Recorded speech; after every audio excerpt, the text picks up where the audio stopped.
There's a moment in every queen's journey when the life she once knew begins to crumble. Everything that used to feel certain suddenly feels unfamiliar. It's as if the universe has pulled the ground from beneath her feet, leaving her suspended between who she was and who she is becoming.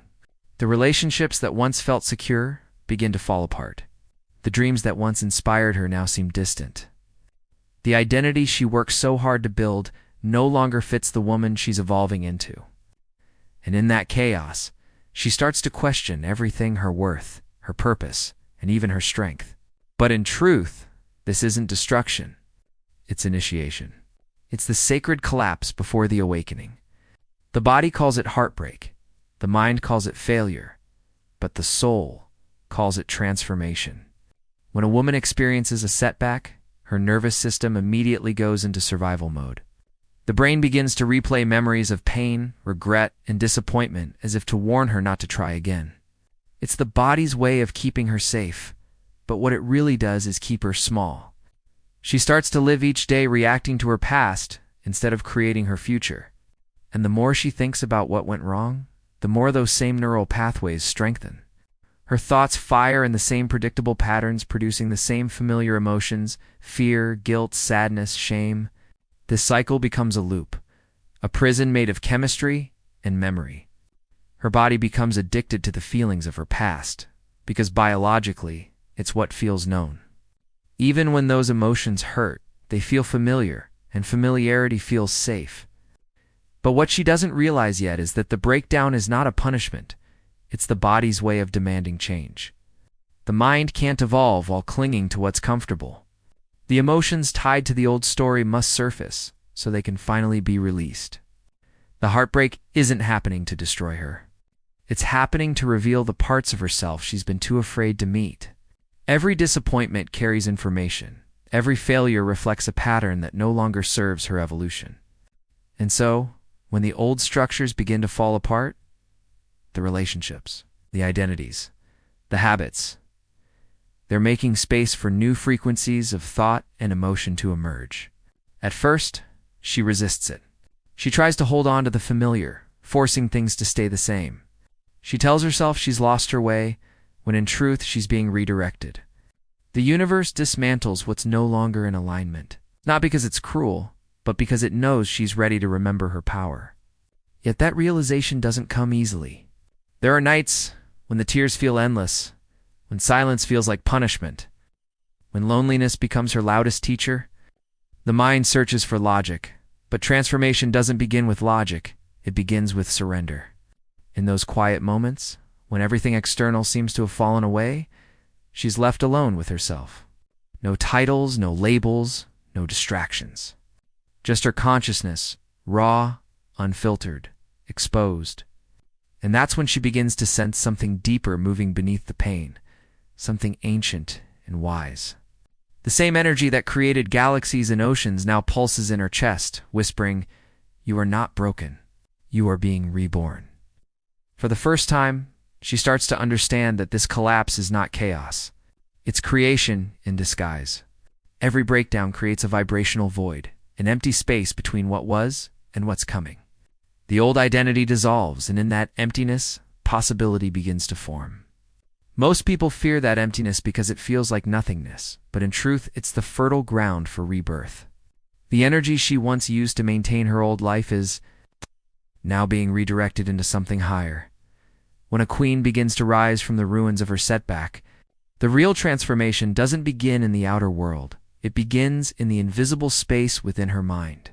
The same consciousness that once created the pain has the power to create peace. But it requires understanding how the mind and body have been programmed to repeat the past. Every thought she has ever thought, every emotion she has ever felt, has left an imprint, a neurological signature that tells her who she believes she is. After a setback, that signature becomes a loop of survival: worry about the future, guilt about the past, fear about the unknown. The body doesn't just remember experiences, it memorizes emotions. So even when she wants to move forward, her biology keeps her anchored to yesterday. The brain fires the same patterns, the heart beats to the same rhythm, and the chemistry of the body continues to reflect the story of what happened, not what's possible.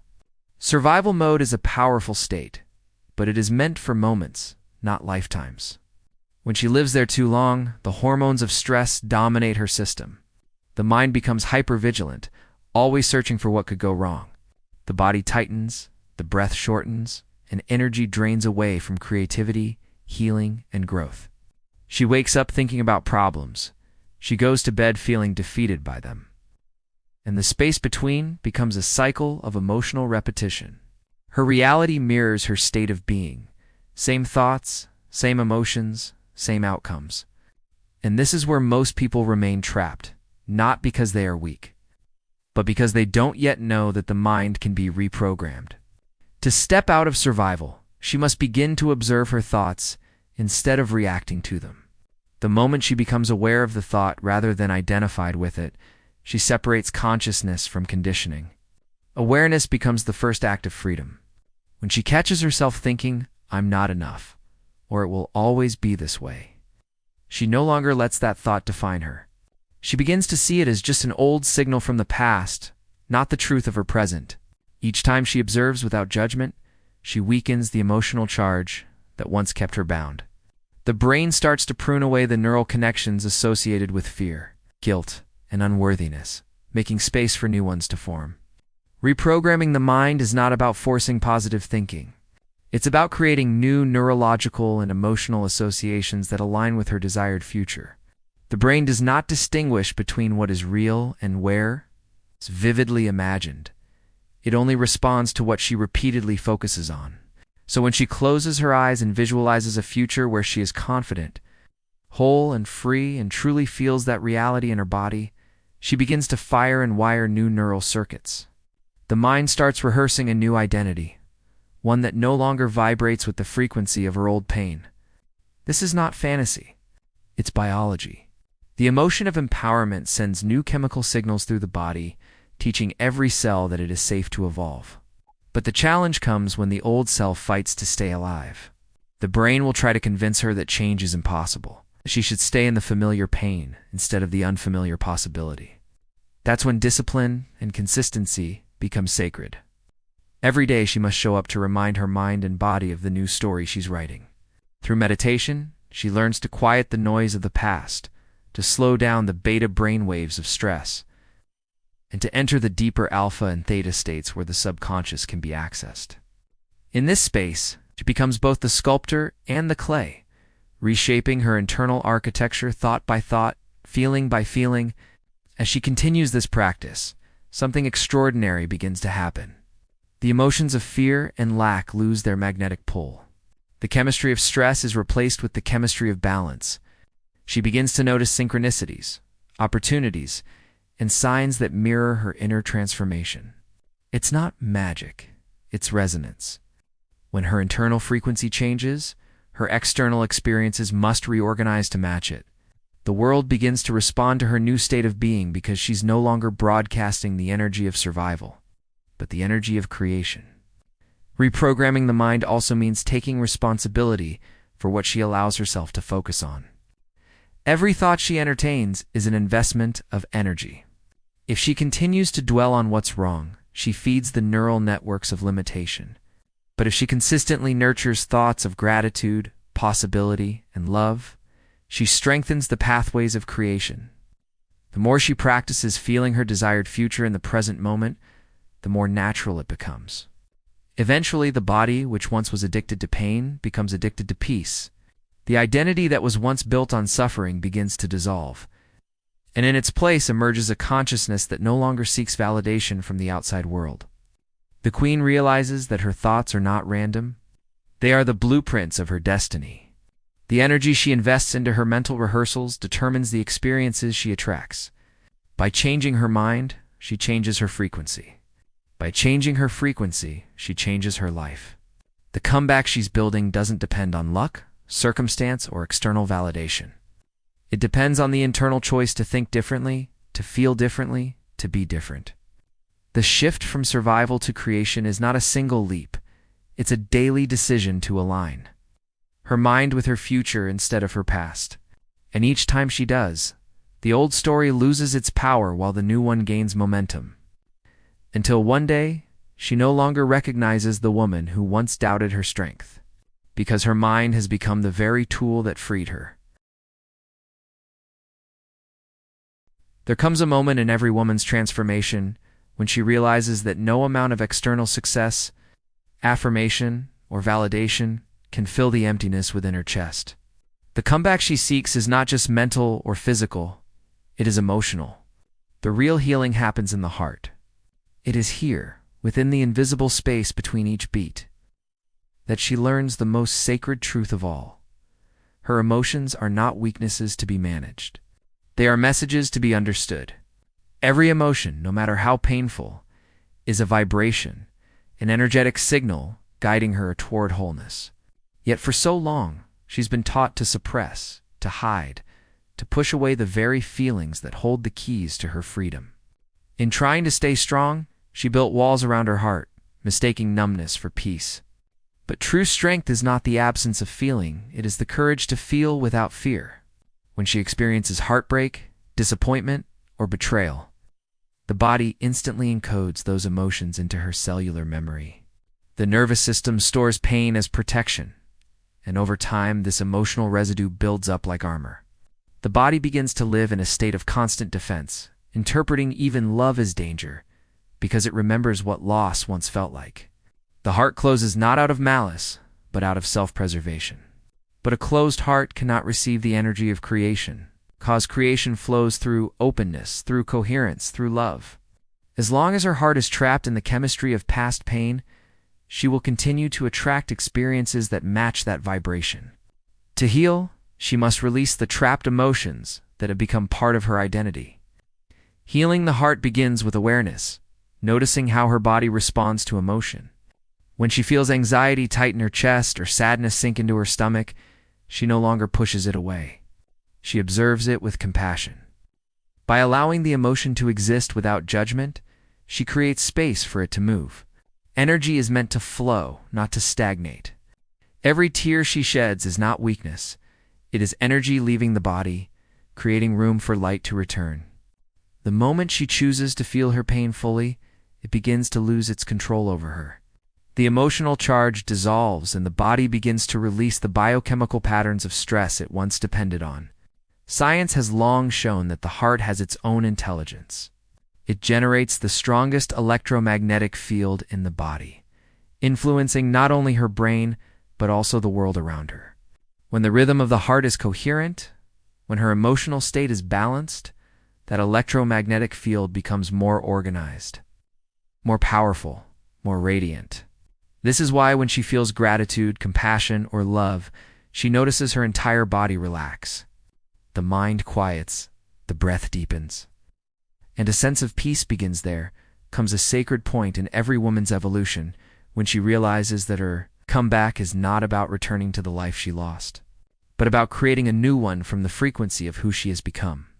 This is the moment of rebirth, when she no longer seeks to rebuild the old castle, but to design a new kingdom from within. The pain has refined her, the breakdown has stripped away illusions, and now she stands at the threshold of creation, no longer ruled by fear, but guided by consciousness. In this phase, she understands that her reality is not dictated by circumstance, but by vibration. What she thinks, what she feels, what she believes, these are the blueprints of her world. Her comeback begins when she fully embodies the truth that energy responds to awareness. And awareness is the true crown of the queen. Every thought she thinks sends a signal out into the field around her, and every emotion she feels draws a signal back. When her thoughts and emotions are in alignment, when her heart and mind beat as one, she becomes a magnet for experiences that match her internal state. The world around her reorganizes itself to mirror her energy. The reason this process once felt impossible was that her energy was scattered, divided between the past she couldn't release and the future she couldn't trust. But now she begins to gather her power back from every place she once left it. Each moment of forgiveness, each act of self-love, each breath of presence calls her energy home. As she moves deeper into her awareness, she starts to notice that everything she once chased externally, validation, success, security begins to flow toward her effortlessly, when she maintains internal alignment. This is the paradox of creation. The more she embodies the feeling of already having it, the faster it materializes in her life. She no longer creates from lack. She creates from wholeness. The energy of need repels, but the energy of gratitude attracts. So she begins to live in a state of continual appreciation, not for what she has, but for what she is becoming. Gratitude opens the heart, and the open heart amplifies creation. Her body, once addicted to stress, begins to feel peace as its natural state. Her mind, once cluttered by fear, becomes a clear channel for intuition. She begins to understand that intuition is not mystical, it is a higher intelligence.